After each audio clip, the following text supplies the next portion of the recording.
Hai teman-teman semua, kenalin namaku Satria. Aku dari Departemen Politik dan Pemerintahan angkatan 2018.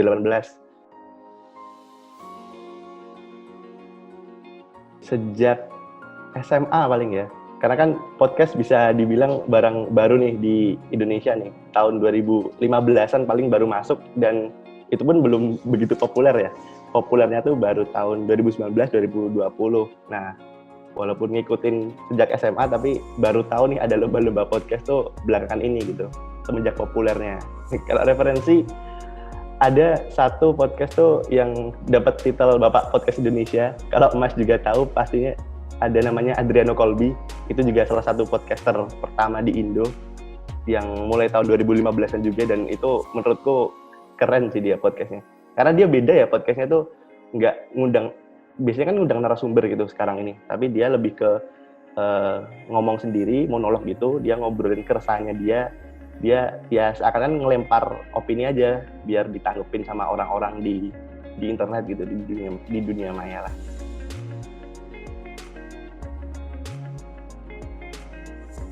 Ada beberapa ikut organisasi juga, ikut semacam volunteer relawan juga, tapi yang langsung menunjang menurutku nggak ada ya, karena kan podcast tuh basicnya cuma kita punya suara sama kita punya pemikiran gitu, gimana kita ngolah pemikiran kita jadi suara gitu kan. Nah, menurutku dari aku ikut kegiatan non-akademik, ikut diskusi sama teman, ikut ngobrol sama teman, entah itu serius, entah itu cuma lawak-lawak doang, nah dari situ kita dapat nih, apa sih sebenarnya pemikiran-pemikiran yang baru ngetren, pemikiran yang ini bisa nih pemikirannya itu dimasukin ke lomba-lomba podcast gitu.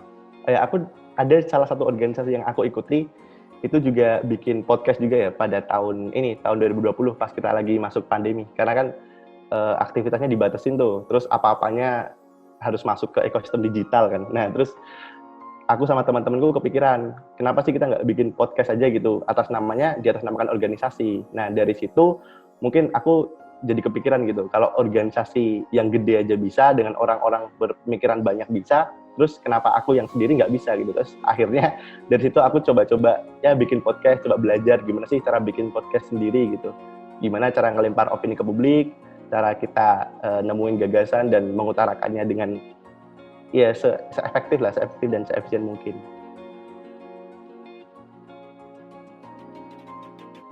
Bisa dibilang otodidak, soalnya sering ngedengerin aja sih Mas, suka ngedengerin orang ngomong, sama ya itu tadi referensi podcaster pertama.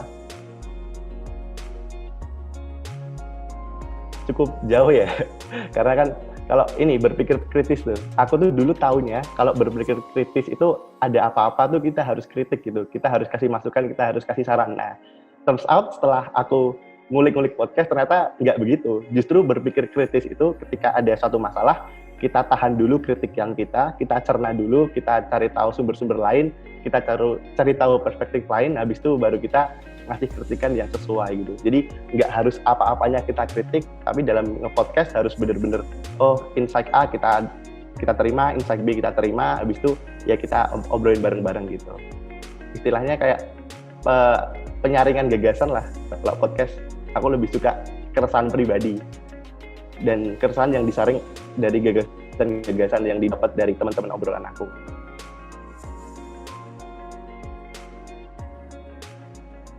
Gimana cara juara lomba podcast? Bagiku harus berani nyoba ikut lomba dulu karena ada banyak temanku di luar sana yang mereka tuh nge-podcast bagus banget tapi nggak pernah mau ikut lomba, karena ya mereka ngelakuin podcast cuma buat wadah ekspresi gitu, yang mana it's fine, nggak apa-apa, tapi kalau pengen juara lomba ya harus berani ikut lomba. Dan yang terpenting ikut lomba yang transparan dalam artian peraturannya dan transparan dalam artian penjuriannya. Karena kan di situ kalau misal kita kalah nih, aku pernah ikut lomba podcast beberapa kali dan kalah, dan itu ada transparansi nilai gitu. Kesesuaian dengan tema dapat nilai segini, originalitas dapat nilai segini, intonasi dapat nilai segini, dan hal-hal lain yang menurutku bisa jadi acuan belajar kita ke depannya gitu, memperbaiki podcast kita.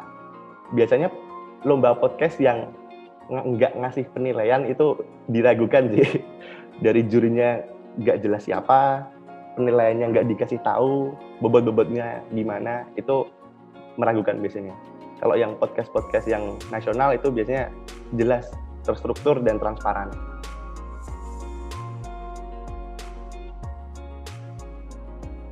Aku basicnya dulu bukan radio, tapi pernah MC, beberapa kali nge-MC. Jadi istilahnya aku cukup seneng lah ngomong di depan publik gitu. Nah, ditambah lagi kalau MC itu kan kita disuruh ya, kamu harus ngomong ini, kamu harus ngomong ini gitu. Nah, tapi kalau podcast, aku merasakan kebebasan di sini. Kita bisa ngomongin apa aja yang ada di pikiran kita, tanpa ada harus yang kamu harus ngomong materinya ini, harus ngomong nanti susunannya seperti ini. Nah, kan kalau podcast bebas nih, kamu ngomong apa ya udah omongin aja gitu. Tapi kalau buat belajar ya itu pernah di depan kaca, pernah belajar otodidak. Aku lebih suka ngedengerin dulu beberapa podcaster, habis itu aku cerna, oh caranya tuh gini, oh caranya tuh gini. Ada, aku nggak tahu ya penelitian dari siapa ya, tapi semua orang itu pasti suka dengan suaranya mereka.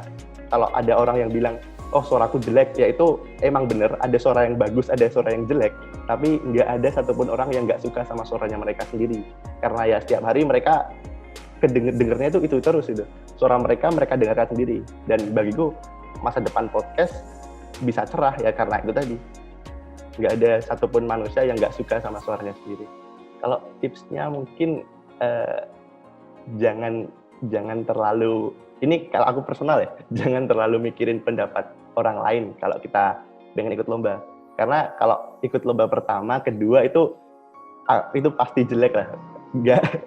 Nggak, hampir jarang banget orang yang ikut lomba di awal langsung juara, itu jarang banget. Ya jadi dengan kita ikut lomba, dengan kita tahu, oh kesalahan kita di mana sih?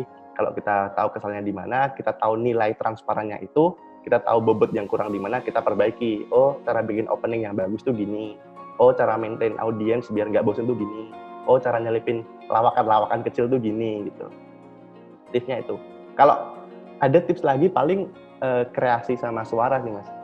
Atau kita ubah suara kita ubah intonasi kita. Kadang kita bisa ngomong cepet banget, kita pengen memadatkan beberapa materi jadi terdengar kayak 2 atau 3 kalimat, tapi kadang kita bisa pelan-pelan, kita bisa ngasih penekanan bahwa ya yang kita omongin habis ini tuh omongan yang penting gitu. Nah, mungkin itu tips-tipsnya.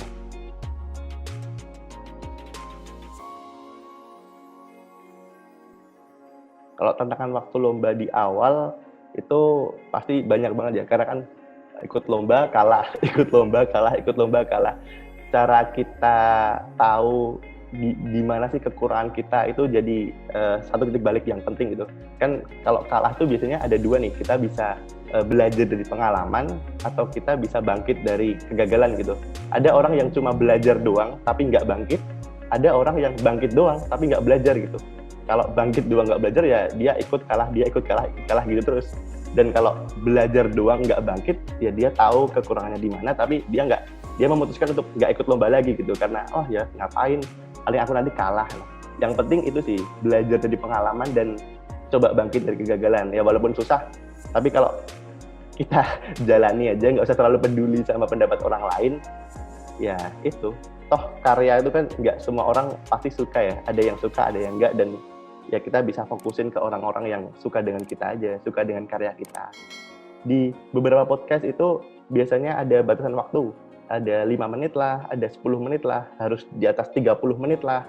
Nah itu sih, gimana cara kita istilahnya narik intisari dari gagasan kita buat dipadetin ke 5 menit atau 10 menit gitu.